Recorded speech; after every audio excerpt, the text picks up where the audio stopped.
আসসালামু আলাইকুম। তো আজকে আমি আপনাদের মাঝে পেঁয়াজ চাষের একটা বিষয় নিয়ে আলোচনা করতে চাই।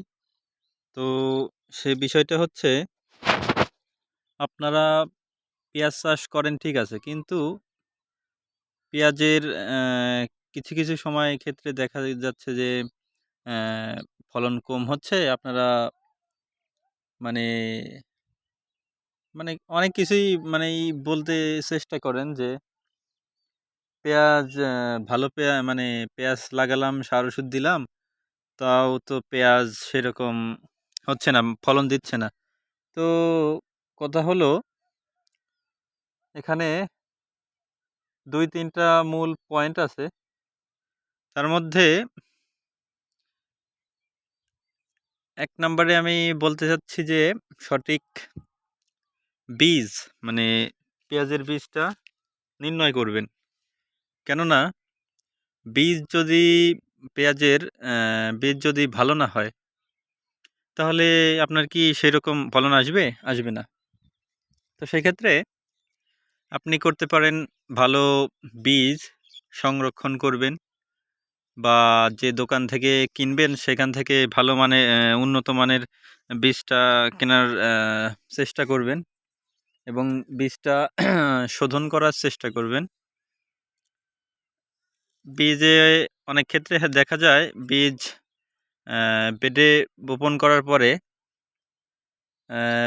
বীজ অনেক ভালো হয়, কিন্তু পরবর্তী দেখা যায় যে অনেক মারা যায়, চারা পচে যায়।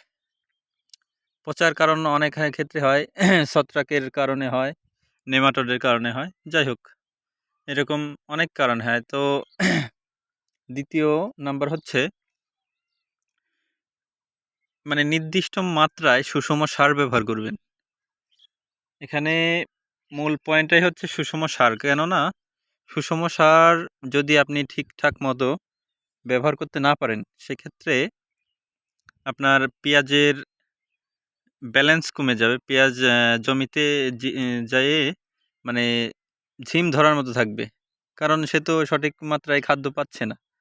সেক্ষেত্রে আপনারা ইউরিয়া, পটাশ, ডিএপি ব্যবহার করে, অনেক লোক ডিএপি, তারপর টিএসপি, তারপরে চিপ সার এসব, তারপরে যেমন মাইক্রোনিউট্রিয়েন্টস অনুখাদ্য আছে, এগুলো আপনারা নির্দিষ্ট মাত্রায় হ্যাঁ আপনারা বুনবেন, খেতে পেঁয়াজের খেতে দিবেন সারগুলো।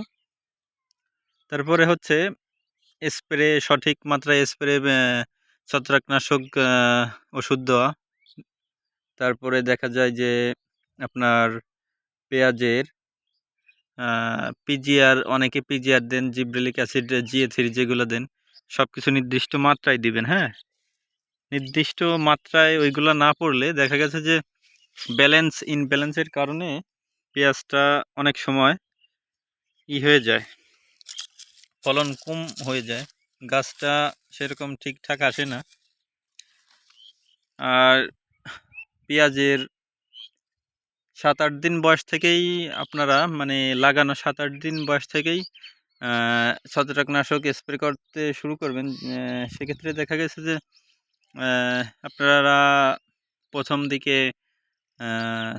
মেনকোজেব, তারপরে পপিনেব, এই সব গ্রুপের মাল দিতে পারেন। এগুলো দিলে পেঁয়াজের গাছ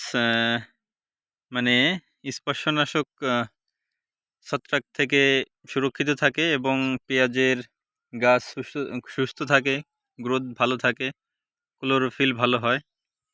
হ্যাঁ, আপনারা এসব কিছু ট্রাই করবেন। ধন্যবাদ।